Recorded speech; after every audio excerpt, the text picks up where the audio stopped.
Welcome to this explainer. Okay, let's jump right in. Today we're talking about what might honestly be the ultimate modern workplace insult. Picture this: your boss hands you a new assignment, and that assignment is to painstakingly build, train, and perfect the exact machine that's going to take your job.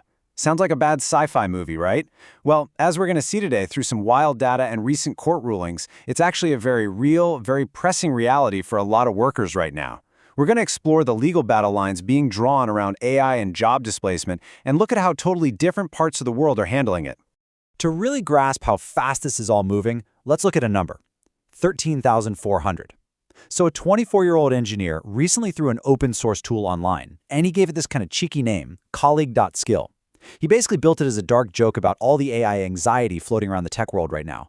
But man, that joke struck a serious nerve. It absolutely exploded. It grabbed 13,400 stars on GitHub in just 3 weeks. That massive surge catapulted this quote-unquote joke into the top 0.1% of open source projects globally. People were not just laughing, you guys. They were paying very close attention. And what's truly fascinating, and maybe a little terrifying, is what this tool actually does. It's designed to scrape your individual work chats, your emails, your code comments, basically your whole digital footprint to create a clone of you. It learns exactly how you operate. And while the guy made it as a joke, the reality out there is no laughing matter. According to MIT Technology Review, workers in major tech hubs like Shanghai and Beijing are confirming this is actually happening to them. Management is actively forcing them to heavily document their workflows and their unique daily knowledge, specifically to feed and train their AI replacements. Section 1. Training your AI replacement. Let's look at exactly how this plays out in the real world. Take this recent landmark legal case from Hangzhou involving an insurance quality supervisor named Zhou. His actual job was to manually check AI-generated content and filter out bad info. Then his company gives him a new directive: teach the AI how to do exactly what you do. So step 1, Zhou does his job and trains the model. Step 2, the AI model succeeds. But then we hit step 3. Instead of, a promotion or a bonus, the company tells Zhou he's being bumped to a lower-level position and his pay is being slashed from 25,000 yuan to 15,000 yuan. That is a massive 40% pay cut. Naturally, Zhou refuses the sudden demotion, which leads us to step 4. He gets fired.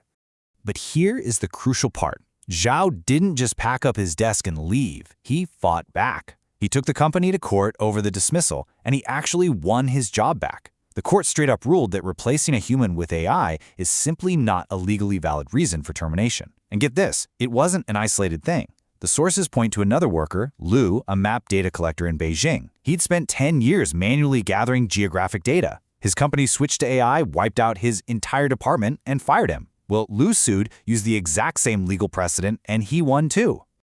This brings us to the brilliantly simple legal logic the judges used here. They drew a hard line between force majeure, uncontrollable outside events like an earthquake or a sudden government shutdown that forces layoffs, and adopting AI. The courts basically said, look, implementing artificial intelligence is a voluntary business strategy. It is an active choice you make to save money and maximize your profits. And because it's a voluntary choice, you cannot legally pass the negative consequences, like losing a livelihood, onto your employees. Section 2. The American corporate contrast. So seeing this firm legal pushback in Asia naturally brings us to a stark contrast in how different nations handle this kind of rapid economic disruption, especially when we look at the United States. When you line these systems up side by side, the differences are just night and day. Under the American at-will employment system, companies have virtually zero obligation to keep staff when they bring in AI. They can literally replace entire departments overnight just to save on labor costs. Meanwhile, as we just saw, Chinese courts are making it illegal to fire workers for AI adoption, putting the financial burden of the transition squarely on the company's shoulders. Just to really underline this, the U.S. currently has no federal laws specifically protecting workers from AI displacement. None. A company can swap you out for an algorithm tomorrow with no mandatory warning, no required severance tied to the tech, and no retraining obligations. Even the absolute most aggressive worker protection proposed recently in America, a bill out of California, only asks companies to give a 30-day notice before deploying AI that might kill jobs. That's it. It really highlights a massive gap in preventative labor rights between the East and the West. Section 3. China's AI Plus initiative. Now let's pivot and look at the bigger picture driving these legal decisions. The real backdrop making these court rulings so incredibly urgent is economic data, specifically a rising youth unemployment rate that recently hit a record 7.7% for the 25 to 29 age bracket. To proactively tackle this societal risk, the State Council launched the AI Plus initiative. This is the massive 10-year plan that legally defines their whole philosophy on automation. It explicitly mandates that artificial intelligence has to be used to augment and assist human workers, not replace them. It's shifting the view of AI from a replacement tool to a mandatory co-pilot. So under this initiative, the rules of the game change entirely for corporations. If a company wants to bring in AI, they're expected to upgrade existing roles, using the tech to make their current staff better at what they do. If a job does get completely automated, the company is required to retrain that employee for a new position. And the kicker? The companies themselves have to eat the financial costs of that transition.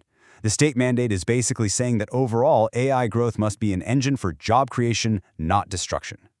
And they are not taking this slow. The initiative maps out a crazy aggressive technological roadmap. While they're enforcing these strict labor protections, they are aiming for 70% smart device and AI agent penetration across industries by 2027. And by 2030, that target jumps to over 90%. It is a total high-wire act. They're trying to fiercely compete in the global AI arms race while aggressively engineering social stability through labor law. Section 4. Lessons for the world. So, what's the ultimate takeaway from all this for the rest of us? How should other rapidly developing economies process this? Well, the sources argue powerfully for a balanced approach. They point out that as nations, from the US to India and beyond, race to stay globally competitive, they just can't afford to ignore the societal fallout. The big recommendation is to adopt AI with a human perspective. Governments need to prepare for these huge unemployment risks right now by proactively creating strict, preventative rules for companies. The core argument here is that corporate profit margins achieved through automation simply should not override the fundamental well-being and stability of the workforce. As we wrap up this explainer, I want to leave you with a real, vital question about the future of work in your own backyard. Look at the policies being debated by your own local and national leaders. Is your country creating laws today to prevent the AI unemployment crisis of tomorrow? Or are we all just waiting around to see what the machine decides? Thanks so much for learning with us today, and keep asking those big questions.